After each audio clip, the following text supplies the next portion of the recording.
হুম, আপনাদের সামনে যে গল্পটা নিয়ে এসেছি, গল্পটার নাম হচ্ছে জ্যোৎস্না ভরা রাত। চারিদিকে ঝিঝি পোকা ডাকছে, ঝিরঝির বাতাস হচ্ছে, বাতাসে বুনো ফুলের মিষ্টি গন্ধ। গুলশান রাতের রাস্তা, গাড়ি ঘোড়া লোকজন নেই বলেই চলে। আমার আবার রাতের রাস্তায় হাঁটতে খুব ভালো লাগে। চারিদিকে অসম্ভব নীরবতা, বেশ ভালোই লাগছে। হঠাৎ মনে হলো সামনে থেকে কেউ একজন দৌড়ে আসছে। আমার কাছে আসতে লুটিয়ে পড়ল। আমি তাড়াতাড়ি করে তাকে জাপটে ধরলাম, নইলে নির্ঘাত হুমড়ি খেয়ে পড়তো। আমি তো অবাক, আরে এটা তো একটা মেয়ে। এই মেয়ে কোথায় থেকে এখানে হাজির হলো? আমি মেয়েটির দিকে তাকালাম, দেখি লাল বেনারসি শাড়ি পরা, গায়ে কিছু গয়নাও আছে। মনে হচ্ছে বিয়ে থেকে পালিয়েছে। কিন্তু মেয়েটির চোখ দুটো বন্ধ, হয়তো জ্ঞান হারিয়ে ফেলেছে। আমি সাথে থাকা পানির বোতল খুলে মেয়েটির মুখে পানি ছিটা দিলাম। আশেপাশে তাকালাম, কিন্তু কাউকে দেখতে পেলাম না। আবার পানির ছিটা দিলাম। এবার মেয়েটি একটু নড়ে উঠল। মেয়েটি পিট পিট করে আমার দিকে তাকালো। আসলে সেই বোঝার চেষ্টা করছে সে কোথায়। আমার কথা শুনে তার ঘোর কাটে। আমি তাকে বললাম, আপনি কে? কোথায় থাকেন? আর এত রাতে এখানে বা কী করছেন? আরে এইভাবে পাগলের মতো দৌড়াচ্ছেন কেন? আমার একসাথে এত প্রশ্ন শুনে মেয়েটি ভ্যাকাচ্যাকা খেয়ে গেছে। মেয়েটি বলে উঠল, একসাথে এত প্রশ্ন কেউ করে? আপনি তো আচ্ছা লোক। এবার আমি মেয়েটির কথা শুনে ভাবচেকা খেয়ে গেছি। আমি, আচ্ছা ঠিক আছে, বলুন আপনি কে? মেয়ে, তার আগে বলুন আপনি কে? আমি, আরে বেশ মুশকিল তো। আপনি আমার প্রশ্নের উত্তর না দিয়ে আমাকে উল্টো প্রশ্ন করছেন। আচ্ছা ঠিক আছে, আমি তুহিন চৌধুরী, একটা প্রাইভেট কোম্পানিতে জব করি। আমি আজমপুর, উত্তরা 6 নম্বর সেন্টার। এবার আপনি বলুন আপনি কে? মেয়েটি কেমন অবিশ্বাসী চোখে আমাকে দেখছে। আমি মেয়েটিকে বললাম, আপনি আবার বিশ্বাস করতে পারেন। মেয়ে, আমি তানজিলা জাহান, বাসা বনালীতে, ঢাকা কলেজে ইন্টারমিডিয়াম সেকেন্ড ইয়ারে পড়ি। বাবা একজন বিজনেসম্যান। বাবা তার বন্ধুর ছেলের সাথে আমার বিয়ে ঠিক করেছে, কিন্তু আমি এখন বিয়ে করতে চাইনি। আমি, ব্যস্ত, বিয়ে করতে চান না, ভালো কথা। বাবাকে জানান আপনার কথা, তিনি নিশ্চিন্ত আপনার কথা বুঝতে পারবেন। মেয়ে, আমি বাবাকে অনেক বোঝানোর চেষ্টা করেছি, কিন্তু তিনি নাছোড়বান্দা, আমার কথা বুঝতে পারছে না। তাই আমি বাবার কথা বিয়েতে রাজি হয়েছিলাম। আমি, বেশ তো, বিয়েতে রাজি হয়েছিলেন যখন, তখন আবার বাড়ি থেকে পালালেন কেন? আসলে যেদিন ছেলে পক্ষ আমাকে দেখতে এলো, তখন ছেলেটির কেমন অদ্ভুতভাবে আমার দিকে তাকায়। ছেলেটির দৃষ্টি আমার ভালো লাগেনি। কিছুক্ষণ পরে ছেলেটি আমার সাথে কথা বলতে চায়। বাবা আমাকে বলল ছেলেটি নিয়ে ছাদে যেতে। ছাদে যেতে যেতে মনে হলো ছেলেটি আমাকে টাচ করতে চাইছে। আমি ছেলেটি থেকে একটু দূরে সরে যাই। পরে ছেলেটির সাথে আমার কিছু কথা হয়। ছেলেটি দেখতে মোটামুটি ভালো, কিন্তু তার দৃষ্টি আমার ভালো লাগেনি, কেমন যেন লোভ দৃষ্টি। আমি, এই কারণে আপনি বাড়ি থেকে পালালেন? তানজিলা, আরে না না, এরপর একদিন কলেজের গেটের সামনে তার সাথে আমার দেখা হয়। সে নাকি কোনো একটা কাজে এদিকে এসেছিল। কিছুক্ষণ কথা বলে সে চলে গেল। সেদিনও আমি তার চোখে লোলুপতা দেখি। একটু পর আমি যখন একটা পাড়কে অতিক্রম করছিলাম তখন আমি যা দেখি তাতে আমার পায়ের নিচ থেকে মাটি সরে যায়। আমি দেখি ছেলেটি একটি মেয়েকে জড়িয়ে ধরে আছে। তারপর তানজিলা, আমি আমার চোখকে বিশ্বাস করতে পারছিলাম না যে ছেলে সবার সামনে ভদ্র সেজে থাকে সে আসলে এই রকম। আমি বাবাকে জানাবার চেষ্টা করি, জানায়ও, কিন্তু বাবা আমার কথা খুব একটা বিশ্বাস করলো না। তিনি হয়তো মনে করেছেন আমি বিয়েতে রাজি না থাকায় বিয়ে ভাঙতে এমন করছি। আপনার বাবা ছেলেটিকে কিছু বলেনি? তানজিলা বলেছেন, কিন্তু ছেলেটি সব অস্বীকার করে বলে আমি হয়তো ভুল দেখছি। এরপর বিয়ের আয়োজন শুরু হয়ে যায়। বিয়ের দিন আমি খুব টেনশনে ছিলাম। আমি জানি আমি ভুল কিছু দেখিনি। আমি কিভাবে এমন একজন ছেলের সাথে সারা জীবন কাটাবো ভাবতেই কান্না চলে আসলো। তারপর কি করলেন? তানজিলা, আমি আমার রুম থেকে পাশের রুমে আমার কাজিনের সাথে দেখা করে যাচ্ছিলাম, তখন একটা কণ্ঠ আমাকে মাটির সাথে আটকে দিল।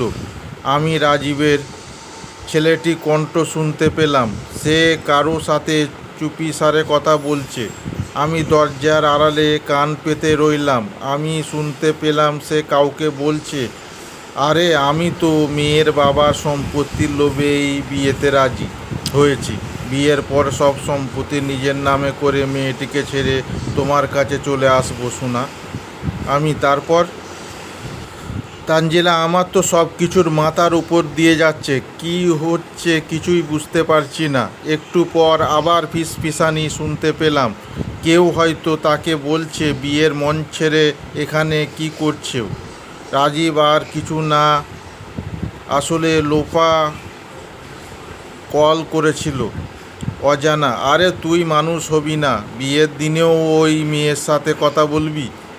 রাজীব, আরে এদিকে সামলানোর জন্য তোরা আছিস। আরে তুই তো জানিস আমি লোপাকে ভালোবাসি। অজানা, ভালোবাসা আর তুই? তোর মুখে ভালোবাসার কথা সাজে না। তুই কত মেয়ের সাথে সম্পর্ক জড়ালি বলতো? সে কিনা আর একটা মেয়ের জীবন নষ্ট করতে যাচ্ছিস। রাজীব, আরে দোস্ত, তুই একটু বেশি কথা বলিস। বিয়ের পর তানজিলার বাবার সম্পত্তি নিজের নামে লিখে নিয়ে ওকে ছেড়ে দেব, চাইলে তোরাও নিতে পারিস। অজানা, দেখ, বাজে বকবি না। তানজিলার বাবা কি তোকে সহজে ছেড়ে দেবে ভেবেছিস? রাজীব, আরে আমাকে পেলে তারপর নয় কিছু করবে। আমি তো ধরতেই পারবে না। তার আগেই আমি লোপাকে নিয়ে বিদেশে পাড়ি জমাবো। এখন চল, ওইদিকে কি অবস্থা দেখি। খবরদার এই সব কথা যেন কেউ না জানে, ঠিক আছে? অজানা, আচ্ছা, চলে যাই। তানজিলা, তাদের কথা শুনে আমি কি করব বুঝতে পারছিলাম না। আমি জানি আমার কথা কেউ বিশ্বাস করবে না। শেষে সিদ্ধান্ত নিলাম আমি বাড়ি থেকে পালাবো।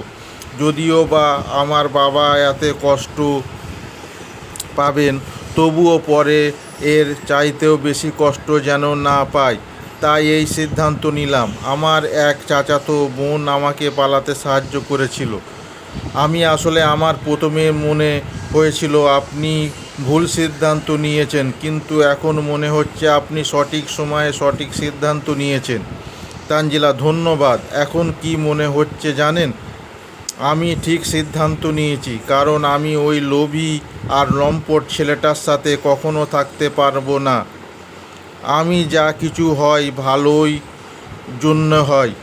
তাহলে এখন কি করবেন, কোথায় যাবেন ভাবছেন? তানজিলা, ভাবছি রাতটা কোথায় কাটিয়ে দিয়ে এই শহর ছেড়ে অন্য কোথায় চলে যাব, কিন্তু কোথায় যাব? আপনি চাইলে আমার বাড়িতে যেতে পারেন। আমি একাই থাকি। মাঝে মাঝে আম্মা আসে। আমাকে বিশ্বাস করতে পারেন। এখন আপনার ইচ্ছা। তানজিলা, আসলে আমি আপনাকে বিশ্বাস করেছি, তাই তো আপনাকে সব কিছু শেয়ার করলাম। কিন্তু লোকজন কি বলবে বলুন? লোকজন কি বলবে না বলবে তাই আমার কিছু আসে যায় না। আপনি যা বলবেন তাই হবে। তানজিলা: ঠিক আছে, চলুন। আচ্ছা, একটা কথা জিজ্ঞাসা করি আমি। করুন। তানজিলা: আপনার পরিবারে কে কে আছেন? আমি, বাবা, মা আর ছোট ভাই। তানজিলা: আর? আমি, আর কেউ নাই। তানজিলা: বেশ, আর একটা প্রশ্ন করি আমি। করুন। তানজিলা: আপনি তো চাকরি করেন, তো এখনও বিয়ে করেননি কেন? আমি আসলে ভাবে কখনো চিন্তা করিনি। বাবা মা চেষ্টা করছে, মেয়ে দেখছে। আসলে আমি চেয়েছি আগে নিজের পায়ে দাঁড়িয়ে নিই, তারপর বিয়ে। তানজিলা: আচ্ছা, এখন কি আপনি অন্য পায়ে দাঁড়িয়ে আছেন? হি হি। আমি অবাক দৃষ্টিতে চেয়ে, আসলে তা নয়। আপনি কিন্তু আপনাকে নিয়ে মজা করছেন। কে বলবে কিছুক্ষণ আগে এই মেয়েটি ভয়ে কুঁকড়েছিল, এখন প্রাণবন্ত লাগছে। আমি যেন ওর দুই চোখে মায়া পড়ে যাচ্ছি। তানজিলা: ওহ, সরি। আমি, ইটস ওকে। তানজিলা: আরেকটা প্রশ্ন করি আমি। আমার প্রশ্ন ঠিক আছে, করুন। আসলে তানজিলার সাথে কথা বলতে ভালো লাগছে। তানজিলা: বিষয়টা একটু পার্সোনাল। আপনি কখনো প্রেমে পড়েছেন বা কাউকে ভালোবাসেন? আমি: না, কেন বলুন তো? তানজিলা: কাউকে পছন্দ হয়নি? আমি সেইভাবে কখনো চিন্তা করিনি বা ভাবিনি। এখন মনে হয় ভাবতে হবে তোমাকে নিয়ে। তানজিলা: আচ্ছা, আর একটা প্রশ্ন করি আমি। আবার? তানজিলা: এবার শেষ। আমি: ঠিক আছে, বলুন। তানজিলা: আপনি বলেন আপনার বাবা মা আপনার জন্য মেয়ে দেখছে। আমি: হ্যাঁ, তো? তানজিলা: তারা যে মেয়ে দেখবে তা পছন্দ করবে, তাকেই কি আপনি বিয়ে করবেন? আমি: আসলে ব্যাপারটা এইরকম না, তার পছন্দ করলেও আমার তো পছন্দ হতে হবে। আমার পছন্দ না হলে হবে না। তানজিলা: তা আপনার কেমন মেয়ে পছন্দ? আমি: আসলে সহজ সরল, সদা হাস্য উজ্জ্বল, স্বভাব চরিত্র ভালো, যে আমার বাবা মাকে সম্মান করবে নিজের বাবা মায়ের মতো। ব্যাস, এতটুকুই। তানজিলা: নিজের জন্য কোনো চাওয়া নেই? আমি: নিজের জন্য সে আমাকে খুব বিশ্বাস করবে আর ভালোবাসবে। এরই মধ্যে আমরা কথা বলতে বলতে কখন যে উত্তরাতে পৌঁছে গেছি টেরই পাইনি। শুধু যখন তানজিলা আমার পাশে বসেছিল তখনই শরীর অন্যরকম শিহরণ বয়ে যাচ্ছে। আমিও যদিও তার থেকে দূরে বজায় রেখে বসেছিলাম, তারপরেও মাঝে মাঝে শরীরটা টাচ লাগতেই মনে হচ্ছিল পুরো শরীর কারেন্ট বয়ে যাচ্ছে। তানজিলা: আর একটা প্রশ্ন করি আমি। আপনার প্রশ্ন কখন শেষ হবে বলতে পারেন? তানজিলা: এটাই শেষ। আমি: আচ্ছা, বলুন। তানজিলা: আমাকে আপনার কেমন মনে হয়? অর্থ কেমন লাগে? আমি: মানে? তানজিলা: মানে খুব সোজা, আমাকে আপনার কেমন মেয়ে মনে হয়? আমি: দেখুন, আপনার সাথে আমার অল্প সময়ে পরিচয়। এই অল্প সময়ে মানুষকে জানা বেশ কঠিন। তারপরেও বলি, আপনি বেশ ভালো একটা মেয়ে, সহজ সরল, হাসি খুশি। তানজিলা: ঠিক আপনার যেরকম পছন্দ। আমি: মানে আসলে? তানজিলা: এত হেসস্ত করার কি আছে? আপনার যেরকম মনে হচ্ছে তাই বলেছেন। এর মধ্যে আমি আর তানজিলা আবার বাসায় পৌঁছে গেছি। আমার বাড়িওয়ালা খুব ভালো মানুষ, সব সময় আমার খোঁজ খবর নেয়। আমি আমার বাসায় পৌঁছে গেছি। তানজিলা: আপনি তো একা থাকেন, রান্না করে কে? আমি: এক কাজের বুয়া আছে, বিকেলে এসে রান্না করে দিয়ে যায়। মাঝে মাঝে আমিও রান্না করি। তানজিলা: আপনি রান্না করতে পারেন? আমি: খুব ভালো না হলেও মন্দও নয়। তানজিলা: তাহলে তো আপনার রান্না টেস্ট করতে হবে। আমি: ওকে ম্যাডাম, আপনাকে আমার রান্না খাওয়াতে পারলে আমি নিজেকে ভাগ্যবান মনে করব। তানজিলা: হি হি। আপনি বেশ ভালো কথা বলতে পারেন। তবে আজকে আমি আপনার রান্না করা খাবো। আমি অবাক দৃষ্টিতে চেয়ে আছি তানজিলার দিকে। কি বলবো, আমার অপরিচিত মনে হয় যেন শত বছরের চেনা। কি সুন্দর করে সব কিছু গুছিয়ে নিচ্ছেন, যেন নিজের ঘর, নিজের সংসার। আমার অবাক দৃষ্টিতে চেয়ে থাকতে দেখে তানজিলা বলে উঠল, এইভাবে কি দেখছেন? আমি ওর কথায় ভাবচেকা খেয়ে গেলাম। তানজিলা আমার চেহারা দেখে হেসে উঠল। আমি, না কই কিছু না তো। আপনি আগে ফ্রেশ হয়ে নিন, তারপর অন্য কাজ। আমি ওর কথায় ভাবচেকা খেয়ে গেলাম। তানজিলা আমার চেহারা দেখে হেসে উঠল। আমি, না কই কিছু না তো। আপনি আগে ফ্রেশ হয়ে নিন, তারপর অন্য কাজ। তানজিলা, ঠিক আছে। তানজিলা ফ্রেশ হতে চলে গেল। আমার মনে হচ্ছে আমি স্বপ্নের মধ্যে আছি, চোখ খুললেই সব শেষ হয়ে যাবে। তানজিলা ফ্রেশ হয়ে বেরিয়ে এলো। তাকে দেখে আমি যেন 400 ভোল্টেজের বিদ্যুতের ঝটকা খেলাম। একটা মেয়ে এত সুন্দর কিভাবে হতে পারে, যেন কোনো মহান শিল্পীর আঁকা নিখুঁত ছবি। আমি যদিও কখনো পরী দেখিনি, তবে তানজিলা পরী থেকেও সুন্দর।